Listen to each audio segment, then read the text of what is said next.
para Hebreus capítulo 12, versículos de 1 a 3. Hebreus capítulo 12, versículos de 1 a 3.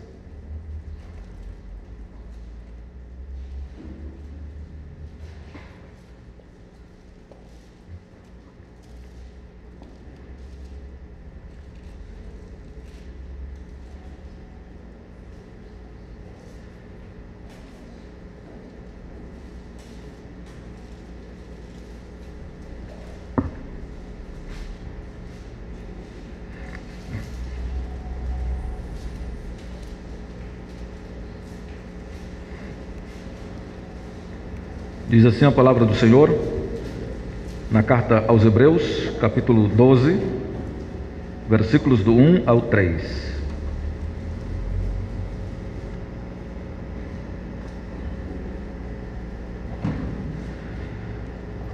Portanto, também nós, visto que temos a rodear-nos tão grande nuvem de testemunhas, desembaraçando-nos de todo o peso e do pecado que tenazmente nos assedia, corramos para, ou melhor, com perseverança, a carreira que nos está proposta, olhando firmemente para o autor e consumador da fé, Jesus, o qual, em troca da alegria que lhe estava proposta, suportou a cruz, não fazendo caso da ignomínia, e está assentado à destra do trono de Deus.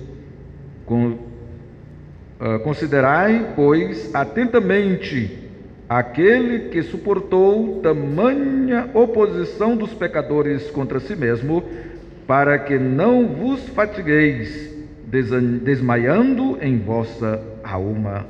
Amém. Oremos. Deus eterno, nos ilumina nesta noite. Continua a falar conosco, Senhor, através da Tua palavra. Carecemos de continuar ouvindo a voz do Senhor.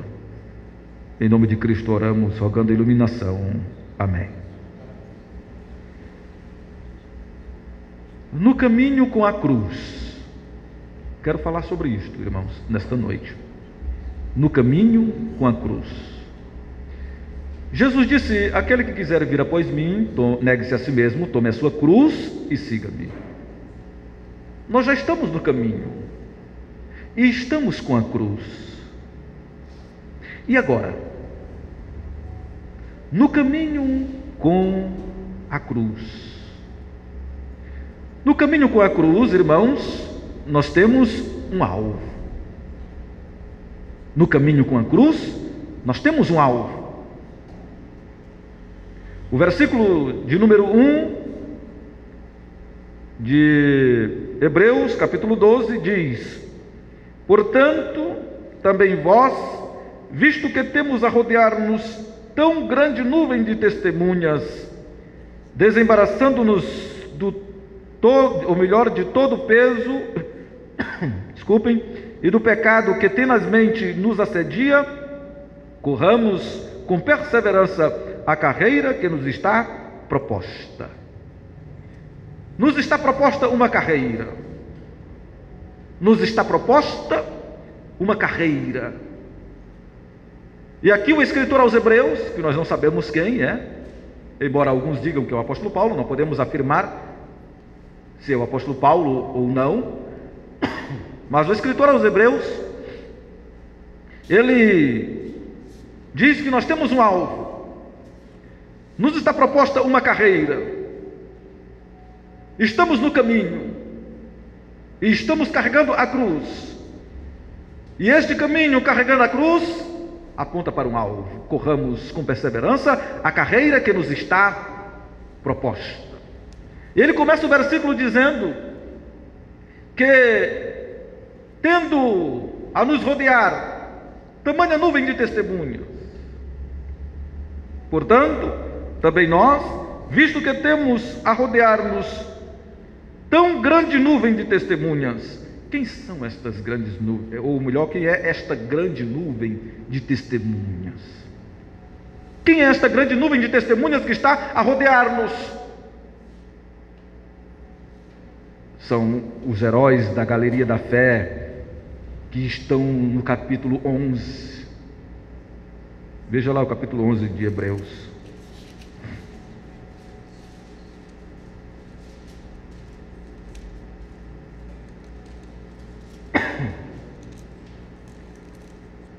O capítulo 11 de Hebreus é conhecido como a Galeria dos Heróis da Fé. E ele vem dizendo, primeira definição, o que é fé, no capítulo 11, versículo 1. E depois ele vai relatando aqueles lá do Antigo Testamento que tiveram uma vida de desprendimento, uma vida de renúncia, tiveram uma vida de abnegação, uma vida que dispensava as regalias para servirem a Deus. E ele diz, no versículo de número 4, pela fé, Abel ofereceu a Deus mais excelente sacrifício do que Caim. Versículo 5, pela fé, Enoque foi trasladado para não ver a morte. No versículo 7 diz, pela fé, Noé, divinamente instruído acerca de acontecimentos que ainda não se viam, e sendo temente a Deus, aparelhou para uma arca para a salvação. Verso 8 diz, pela fé, Abraão, quando quando chamado, obedeceu, a fim de ir para um lugar que deveria receber por herança. Versículo 9 diz, pela fé, peregrinou na terra da promessa. Versículo de número 11, pela fé também, a própria Sara recebeu o poder para ser mãe. No versículo de número 17, diz, pela fé, Abraão, quando posto à prova, ofereceu Isaque, estava mesmo para sacrificar. Versículo de número 20, pela fé igualmente Isaque abençoou a Jacó e a Esaú, acerca das coisas que ainda estavam para vir. Verso 21, pela fé Jacó, quando estava para morrer, abençoou cada um dos filhos. Verso 22, pela fé José, próximo do seu fim, fez menção do êxodo dos filhos de Israel. Verso 27, pela fé Moisés, apenas nascido, foi ocultado por seus pais durante 3 meses, porque viram que a criança era formosa. Verso 24, pela fé Moisés, quando homem feito, recusou ser chamado filho da filha de Faraó, preferindo ser maltratado junto com o povo de Deus, a usufruir prazeres transitórios do pecado. Portanto, considerou o opróbrio de Cristo por maiores riquezas do que as do tesouro do Egito, porque contemplava o galardão. Vemos aí, se formos continuar, nós vamos aí ver vários heróis da fé na galeria da fé. Estes homens que tiveram vidas de renúncia, mulheres que tiveram vidas de renúncia. E aqui Moisés, Moisés significa tirado das águas. O nome Moisés significa isto, porque ele foi colocado em um cesto calafetado por junco para descer do rio, e a filha de Faraó o pegou. Foi criado como um príncipe, mas ele deixou a glória de ser príncipe para atender à voz de Deus. Moisés era para ter sido um príncipe no Egito, ou talvez tivesse uma efígie ou então uma pirâmide sobre Moisés, porque ele estava sendo criado no palácio de Faraó como filho da filha de Faraó, mas ele rejeitou tudo isto como opróbrio, porque ele almejava o galardão. Estamos no caminho com a cruz, e agora nós temos um alvo. A carreira que nos está proposta, e tendo a nos rodear tamanha nuvem de testemunha, estes homens, olhando para estes homens do passado, é a grande nuvem de testemunhas que nós temos a nos rodear. Olhando para estes homens e mulheres do passado, e olhando para o nosso presente, com a cruz que temos que carregar, porque todo aquele que é chamado por Cristo foi chamado para carregar a sua cruz.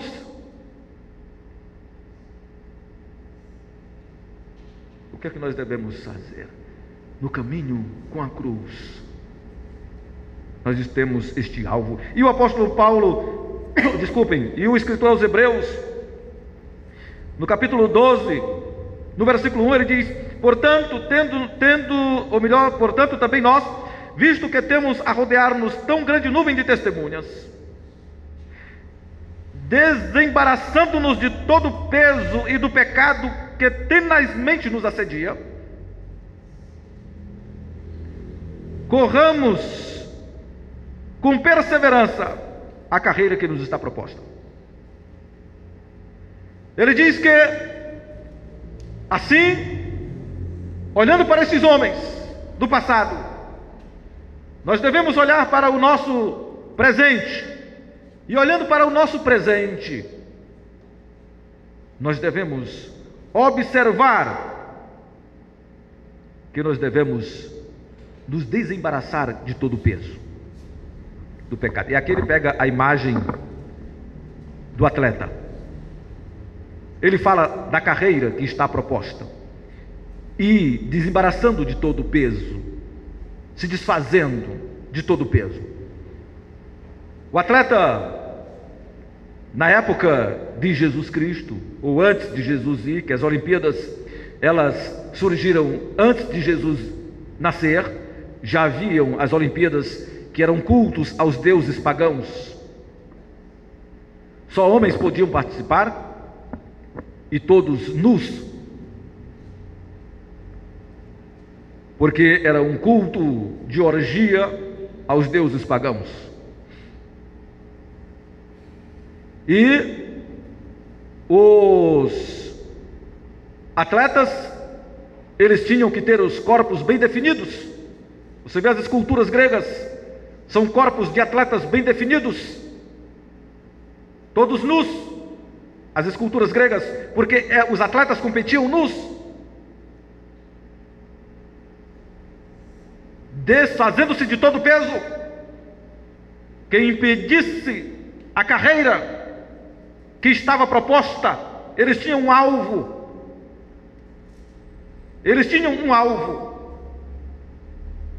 era atingir quem chegasse primeiro naquela marca onde eles estavam competindo, para quem chegasse primeiro. Naquela época, antes de Cristo, já havia competição de corrida, natação, lançamento de discos.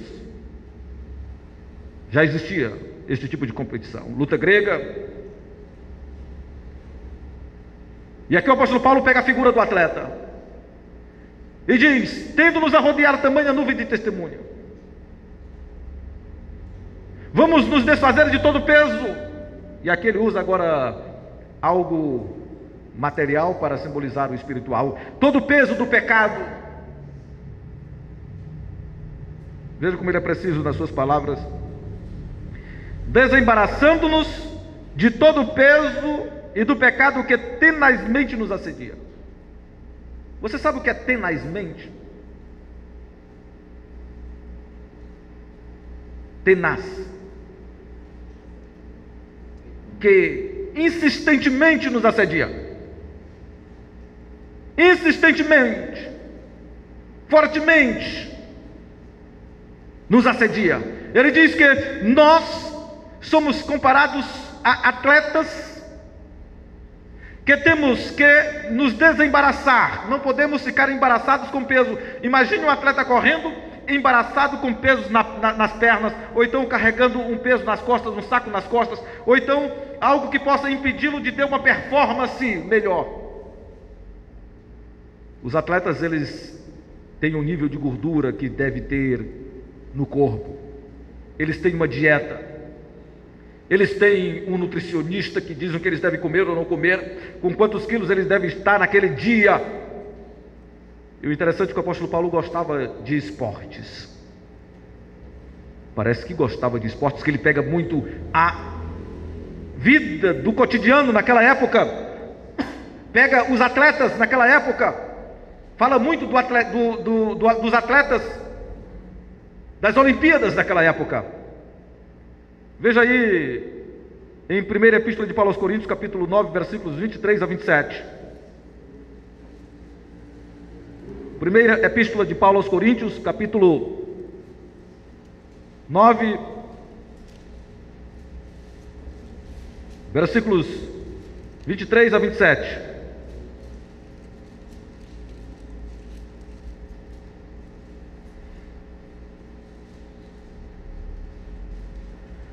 Tudo faço por causa do Evangelho, com o fim de me tornar cooperador com ele. Não sabeis vós que os que correm no estádio, todos, na verdade, correm, mas um só leva o prêmio? Correi de tal maneira que o alcanceis. Todo atleta em tudo se domina, aqueles para alcançar uma coroa corruptível, nós, porém, a incorruptível. Assim como também eu, não sem meta, assim luto, não como desferindo golpes ao ar, ou no ar, mas esmurro o meu corpo e o reduzo à escravidão, para que, tendo pregado a outros, não venha eu mesmo a ser desqualificado. O apóstolo Paulo, ele aqui nitidamente pega a figura do atleta. Ele diz explicitamente: tudo faço. Por causa de quem que ele faz? Hein? Tudo faço por causa do pastor. Tudo faço por causa do pastor. Porque se eu não fizer, o pastor está reclamando. Se você fizer tudo por causa do pastor, quando você não estiver na presença do pastor, você não vai fazer. Você vai fazer diferente. Tudo faço por causa do Evangelho. O apóstolo Paulo tinha uma motivação por que fazia as coisas.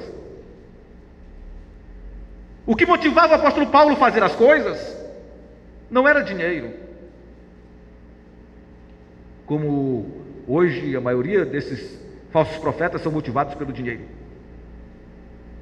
Não era dinheiro. O que motivava o apóstolo Paulo não era receber elogios.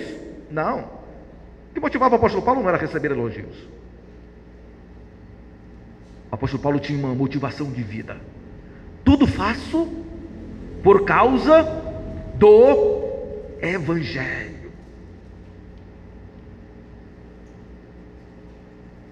Nós, irmãos, tudo fazemos por causa do Evangelho. Por que quando alguém quer discutir conosco no meio da rua, ninguém discute com eles? Porque somos covardes? Não. Porque somos medrosos? Não.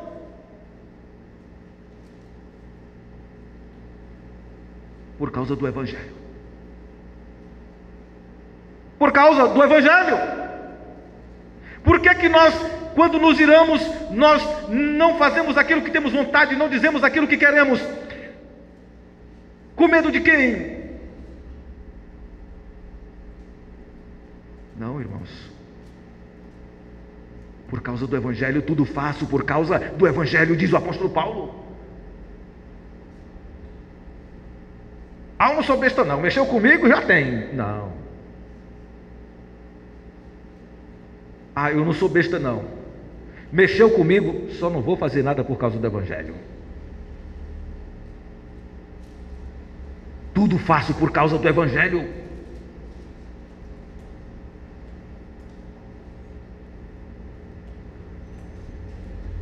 Veja aí, 2 Timóteo capítulo 2, versículos 3 a 5. Segunda epístola de Paulo a Timóteo, capítulo 2, versículos 3 a 5.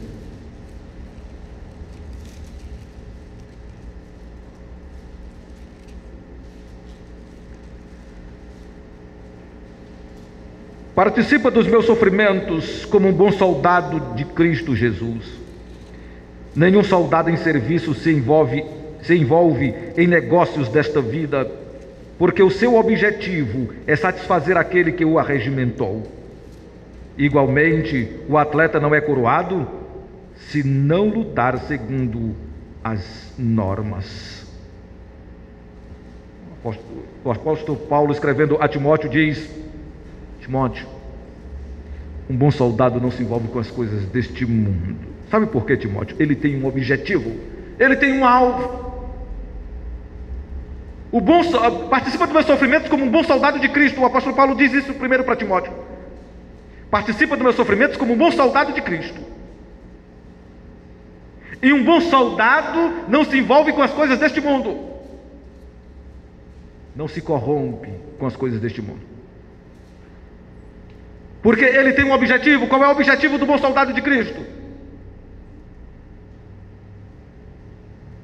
E nenhum soldado em serviço se envolve em negócios desta vida, porque o seu objetivo é satisfazer aquele que o arregimentou.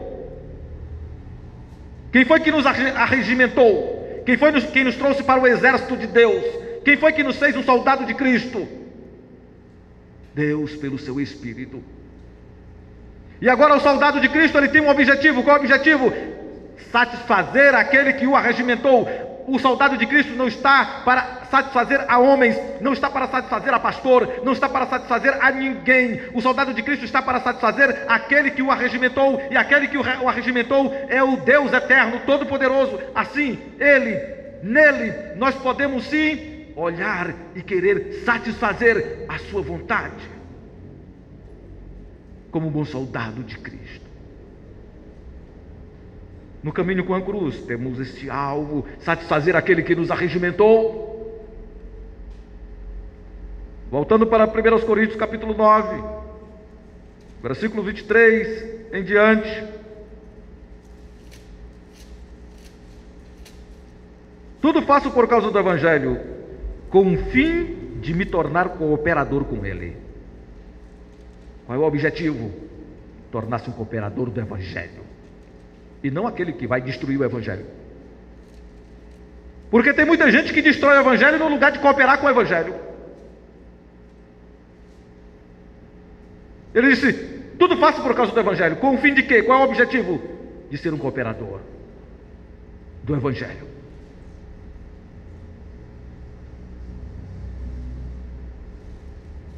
Não sabeis vós que os que correm no estádio, todos na verdade correm, mas um só leva o prêmio? Correi de tal maneira que o alcanceis. Todo atleta em tudo se domina, aqueles para alcançar uma coroa corruptível, nós, porém, a incorruptível. Diz: olha, nós temos um objetivo, nós temos um alvo. O nosso alvo é a coroa incorruptível. Os atletas em tudo se dominam. Os atletas, eles fazem um esforço tremendo. Atualmente o mundo todo, as atenções estão voltadas para os atletas. São bilhões e bilhões de dólares gastos com a preparação dos atletas. Quantas horas de sono você deve dormir? Tantas horas de sono. Você deve acordar tal hora. Tal hora você tem que ter aquela alimentação. Tantas horas você tem que estar na academia. Agora você tem que passar por outro tratamento. Você vai passar por um tratamento muscular. Você vai passar agora por um tratamento psicológico. Você agora tem que meditar. O atleta, em tudo, ele vai se dominando para conseguir uma coroa incorruptível. Ou melhor, uma coroa corruptível. Uma coroa que se corrompe. Ele disse: nós devemos nos dominar em tudo, porque a nossa coroa, mais ainda do que os atletas, porque a nossa coroa, ela é incorruptível. Além, irmãos, de estarmos no caminho e termos um alvo, estamos no caminho com a cruz. E agora, hoje, nós carregamos a cruz. Amanhã teremos uma coroa. Hoje nós estamos carregando a cruz. Amanhã teremos uma coroa. Além de termos um alvo, existe um prêmio nos esperando. Um prêmio nos espera. Veja o versículo de número 2 de Hebreus capítulo 12. Hebreus capítulo 12, versículo 2.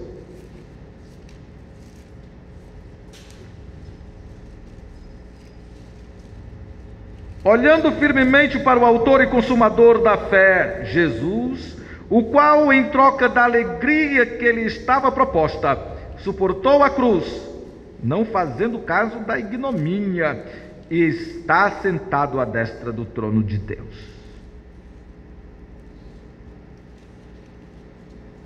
O escritor aos Hebreus, ele diz: hoje vocês estão carregando a cruz, mas amanhã vocês vão ser coroados.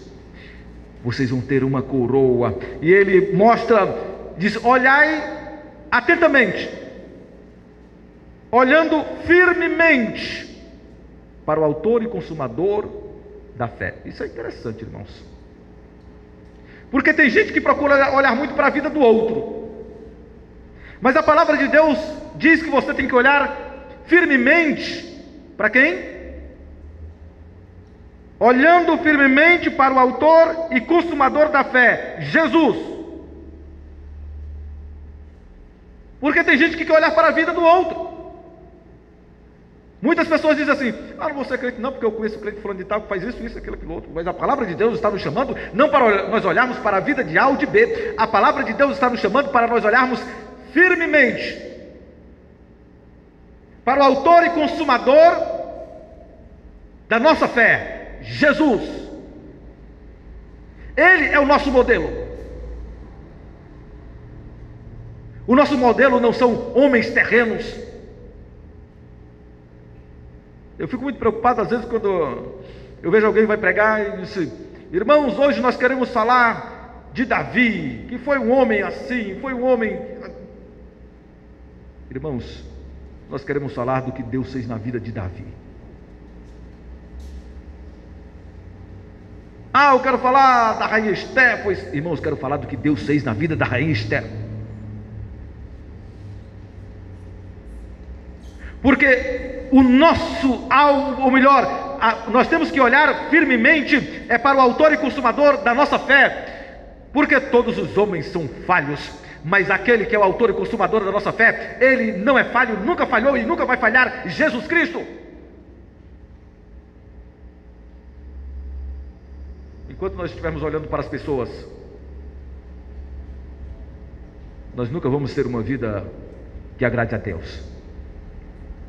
Porque se nós formos olhar para as pessoas, nós vamos encontrar defeitos em todo mundo.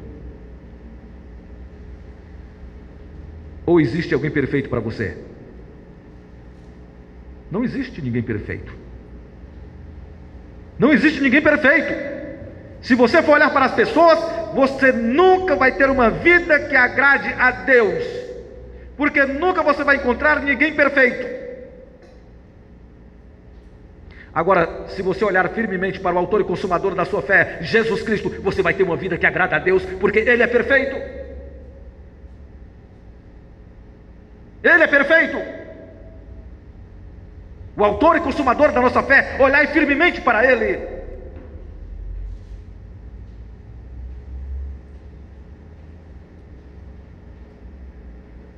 Olhando firmemente para o autor e consumador da nossa fé, Jesus, o qual, em troca da alegria que lhe estava proposta, suportou a cruz, não fazendo caso da ignomínia. Ele disse: olha, Jesus, ele é Deus. Ele não precisava ter vindo ao mundo para ser escarnecido, para sofrer injúrias, desprezo, para ser escarnecido por todos aqueles que Ele criou. Porque no princípio era o Verbo estava com Deus, e o Verbo era Deus, e tudo que foi feito foi por meio dele, e nada do que foi feito se fez. Mas Jesus, ele, em troca da alegria que lhe estava proposta, ele suportou a cruz. Ele suportou a cruz, não fazendo caso da ignomínia, não olhando para o que iriam dizer para ele, ou dizer com ele. Chegaram a chamar Jesus de Beelzebu. Você sabe o que é Beelzebu? Maioral dos demônios. Chamaram Jesus de Beelzebu. Chamaram Jesus de beberrão. Isso aí. João Batista veio, ele não bebia nem nada, comia gafanhotos, mel silvestre. Vem esse beberrão aqui pregar, falando com Jesus. E Jesus disseram: olha, se chamaram a Beelzebu, a mim que sou o mestre, quanto mais a vós outros. Jesus não fez caso da ignomínia, não se preocupou com o que iriam dizer com ele, o que iriam fazer com ele. Em troca da alegria que lhe estava proposta, Deus sendo adorado pelos anjos, pelos arcanjos, querubins, serafins, todos os seres celestiais se curvavam diante dele. Ele deixou o seu trono de glória, veio à terra para padecer como um malfeitor, carregou a cruz, tomou do cálice que ninguém seria capaz de tomar, o cálice da ira de Deus. Jesus suou gotas de sangue, como gotas de sangue lá no jardim do Getsemane. Não era com medo da morte, porque ele sabia que ia ressuscitar. Ele já tinha dito várias vezes: olha, eu vou morrer, mas ao terceiro dia eu ressuscito. Olha, eu vou, mas eu vou voltar para buscar vocês. Ele não estava preocupado com a morte. Jesus não tinha medo da morte. Jesus não tinha medo da morte. Mas antes dele ser crucificado, ele foi lá 3 vezes orar. E da última vez suou como se fossem gotas de sangue, dizendo a mesma coisa: Pai, se possível, afasta de mim esse cálice. Não era a morte que Jesus estava querendo que afastasse dele, era o cálice da ira, da cólera de Deus, que era para nós, e foi descarregado tudo em Jesus Cristo. Não fazendo caso da ignomínia, suportou a cruz. É o que ele diz aí no versículo 3 do capítulo 12 de Hebreus, ou capítulo 2, melhor dizendo: olhando firmemente para o autor e consumador da fé, Jesus, o qual, em troca da alegria que lhe estava proposta, suportou a cruz. Suportou, não desistiu. Ele suportou a cruz. Suportar a cruz não era o peso da cruz, irmãos, carregando aqui apenas o peso da cruz. Porque ele não suportou aquela cruz. Ele caiu 3 vezes. Na terceira vez chamaram Simão, o Cirineu: bora, ajuda ele aqui. Não, ajuda. Ele já está muito fraco, não está podendo mais levar a cruz. O camarada foi obrigado a levar a cruz por Jesus.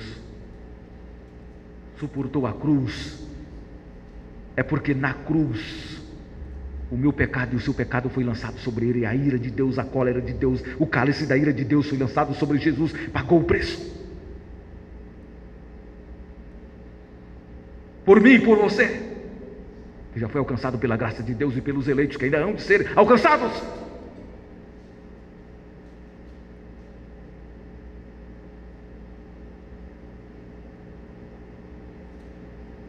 O qual, em troca da alegria que lhe estava proposta, suportou a cruz, não fazendo caso da ignomínia. Mas a coisa mudou, e está sentado à destra do trono de Deus, coroado, entronizado. Agora a cruz, amanhã uma coroa. Jesus carregou a cruz, mas os céus todo foi obrigado a se curvar diante dele, que é o Rei dos Reis, o Senhor dos Senhores, coroado nos céus, assentado à destra de Deus, o Todo-Poderoso. Hoje uma cruz, amanhã uma coroa. Eu estou no caminho, e agora? Eu estou no caminho com a cruz, mas não se preocupe que no lugar da cruz vai vir uma coroa. Veja aí 2 Timóteo capítulo 2, versículo 8.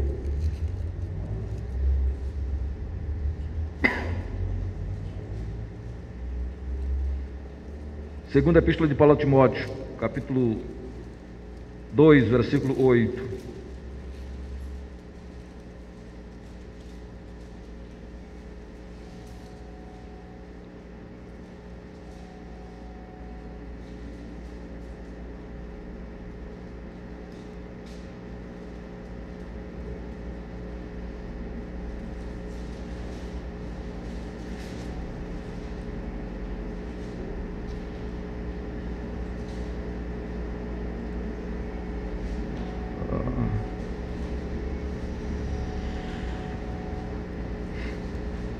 Só ver aqui, ó, referência, irmãos.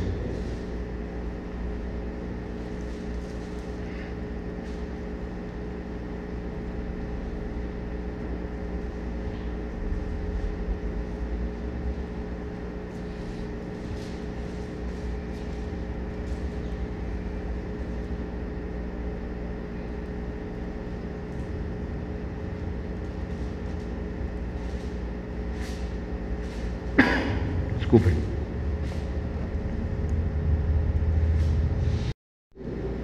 Tiago 1,12.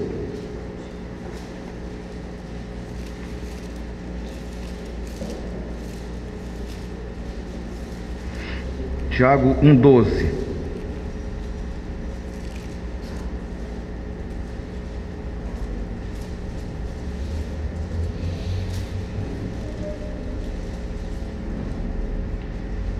Bem-aventurado o homem que suporta com perseverança a provação, porque, depois de ter sido aprovado, receberá a coroa da vida, a qual o Senhor prometeu aos que o amam.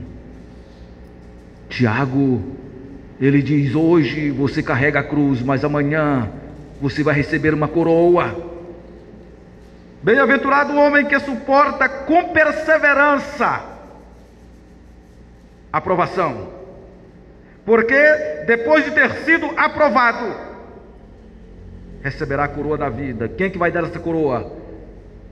É o presidente do Comitê Olímpico Mundial?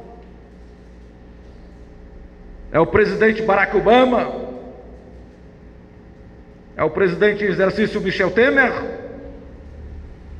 que vai dar essa coroa?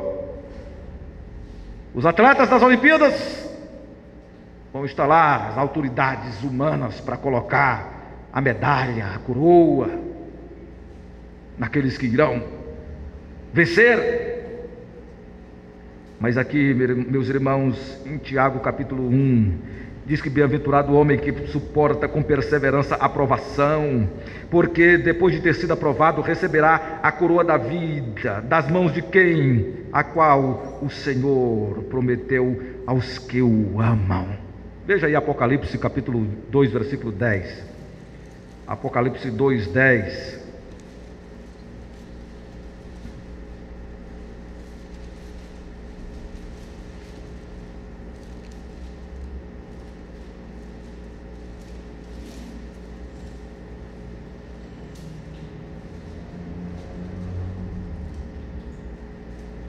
Não temas as coisas que tens de sofrer.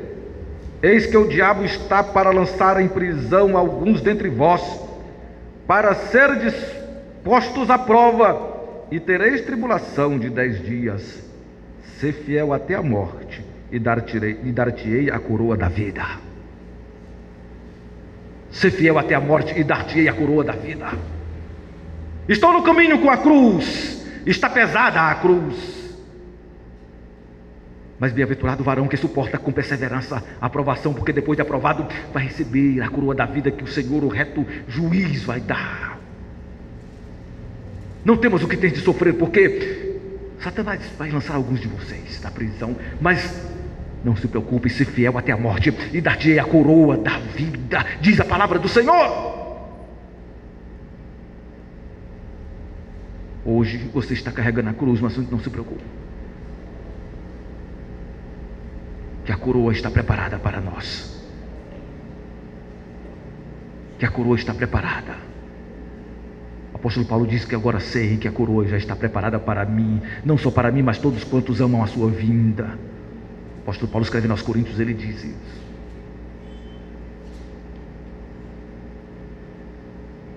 Estou no caminho com a cruz. Sim, estamos no caminho com a cruz. E neste caminho com a cruz, irmãos, nós temos um alvo. Hoje temos a cruz, amanhã uma coroa. E o caminho não é fácil, é difícil. Mas nós temos quem nos ajude. O caminho é difícil? É. Não é fácil, mas nós temos quem nos ajude. Versículo 3 de Hebreus capítulo 12.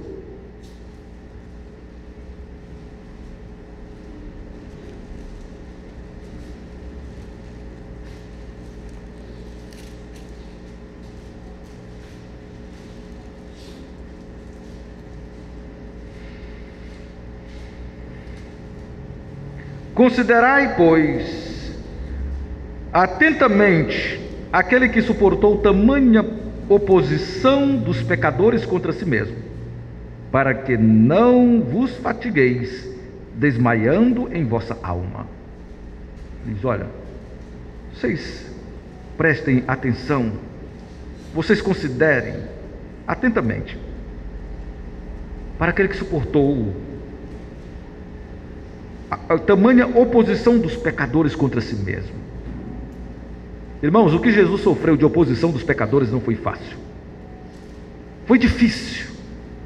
Seus familiares o rejeitaram,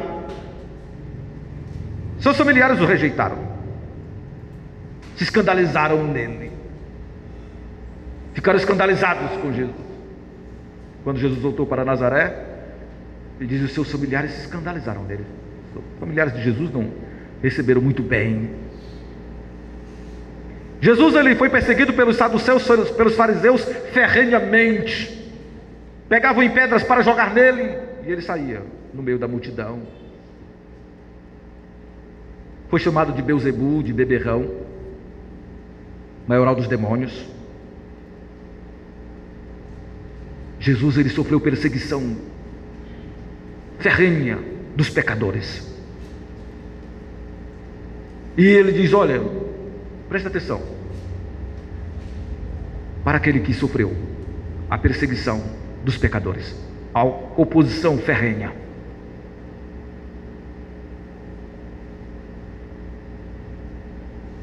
Para que não vos fatigueis, para que vocês não fiquem fatigados, cansados de tanto sofrer perseguição dos pecadores, porque quando a pessoa está no caminho carregando a cruz, no lugar de chegar alguém para tentar ajudar a carregar a cruz, vai se montar em cima da sua cruz, para ficar mais pesada ainda.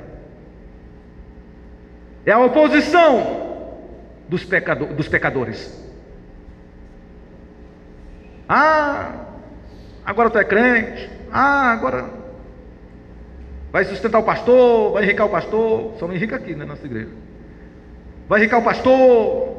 Ah, agora perdeu a vida. Ah, agora é um rato de igreja, um morcego de igreja. Os pecadores, a oposição ferrenha. Aleluia, irmão, Pai do Senhor. A perseguição ferrenha dos pecadores. Ah, aí aparece uma mulher. Ah, tu não gosta mais de mulher não? Agora, já sei, não gosta mais de mulher. Perseguição dos pecadores. Oposição ferrenha dos pecadores. E às vezes você quer ficar cansado, fatigado de tanta perseguição. Você não pode abrir a boca e dizer: tu não é crente não? Ai, tu não é crente?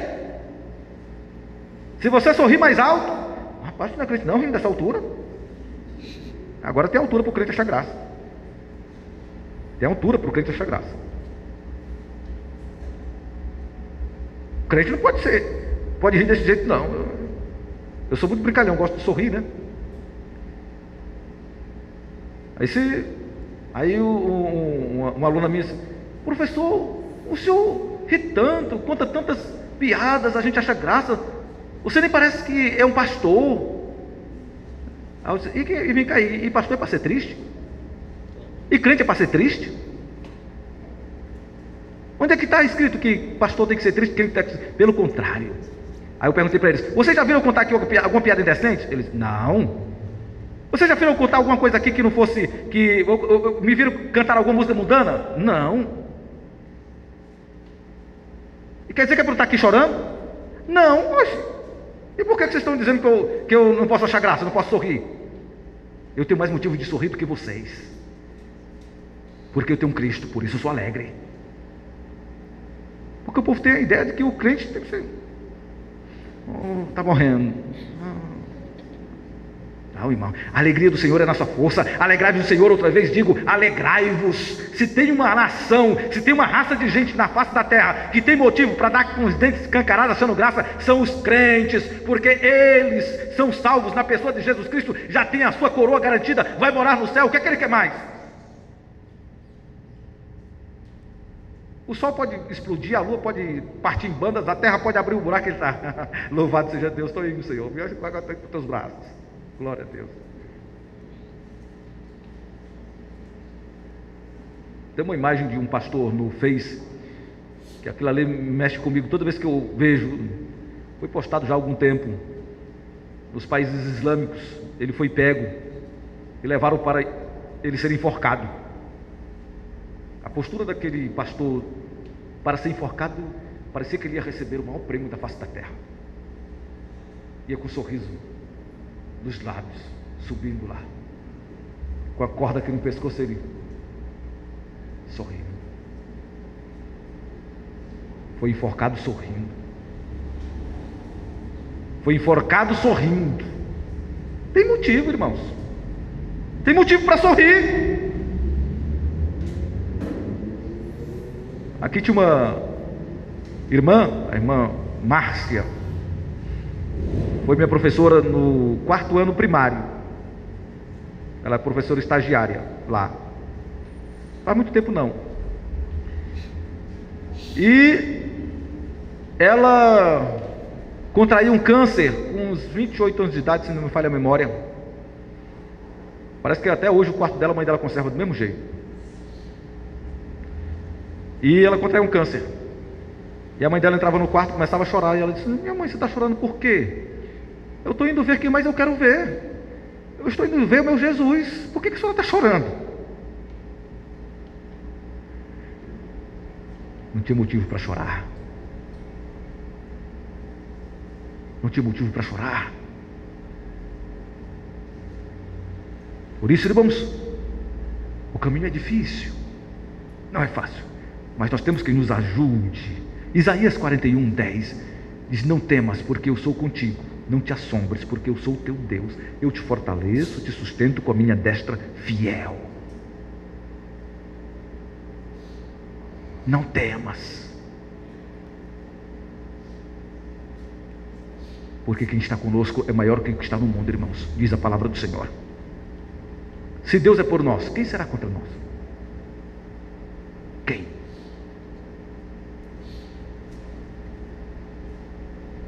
João capítulo 16, versículo 36. Evangelho de João 16 e 33 diz: estas coisas vos tenho dito para que tenhais paz em mim. No mundo tereis tribulação, mas tende bom ânimo, eu venci o mundo. Pode ser difícil, mas nós temos quem nos ajude. Jesus já prometeu. Essa é a promessa de Deus, irmãos. Crente que não passa por tribulação, ele não está recebendo a promessa de Jesus, não. Porque Jesus disse: estas coisas vos tenho dito para que tenhais paz em mim. É interessante, Jesus tem umas coisas assim meio esquisitas. Estas coisas vos tenho dito para que tenhais paz em mim. No mundo tereis tribulações. Não é a promessa de Jesus? Ou promessa é essa, hein? O camarada vai seguir a ele e diz: ó, eu vou dizer para vocês aqui para que vocês tenham paz em mim, viu? Vocês vão ter tribulação no mundo. Aí, Jesus, quer dizer que não vai ser só maravilha, não? Não vai ser só multiplicação dos pães para a gente comer, maravilha. A gente não vai só ver cego enxergando. A gente não vai ser só ver aleijado sendo curado, não. A gente não vai ver só sendo morto sendo ressuscitado, não. Peraí, Jesus, que história é essa? Quer dizer que a gente não vai ver só isso, não? Ei, quer vir após mim? Vou te dar uma cruz para tu me seguir. Tu vai ter que te negar a ti mesmo e carregar uma cruz. Tu quer?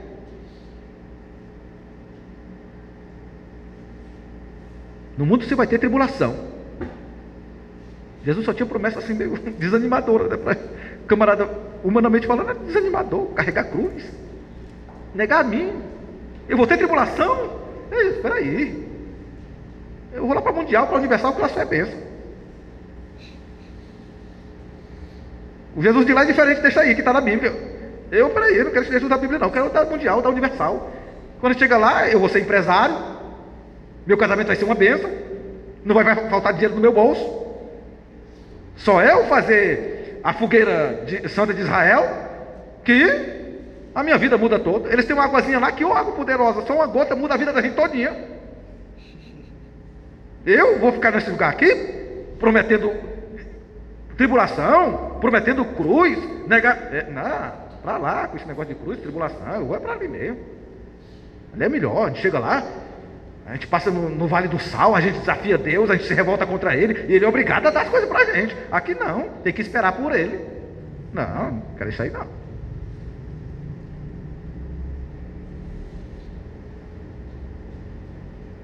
O caminho é difícil, estreita é a porta, e apertado o caminho. É o que diz a palavra do Senhor. Mas nós temos que nos ajude. No mundo tereis tribulação, mas tem de bom ânimo. Eu venci o mundo. Eu venci o mundo. Salmo 27, versículo 14, ele diz: espera pelo Senhor, tem bom ânimo, e fortifique o teu coração. Espera, pois, pelo Senhor. É difícil? Demais. E quem prometeu foi o próprio Jesus que ia ser difícil. Jesus nunca disse que ia ser fácil. Nunca. Mas ele também diz: é difícil, mas eu vou estar com vocês. E eis que estou convosco todos os dias, até a consumação dos séculos, disse Jesus Cristo. Ô bênção. Ô bênção. É difícil, mas Cristo está com a igreja. É difícil, mas Cristo está conosco. Assim, meus irmãos, nós podemos saber que no caminho com a cruz temos um alvo: é agradar aquele que nos arregimentou. Hoje carregamos a cruz, amanhã uma coroa, a coroa da justiça está preparada para nós. O caminho é difícil, mas temos quem nos ajude. Deus nos ajuda. Vamos entoar o hino de louvor ao Senhor, nosso Deus, irmãos.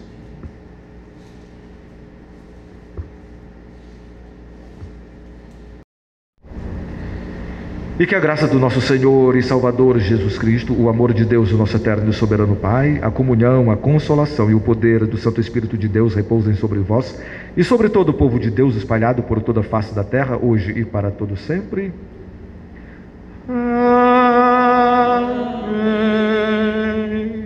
Amém.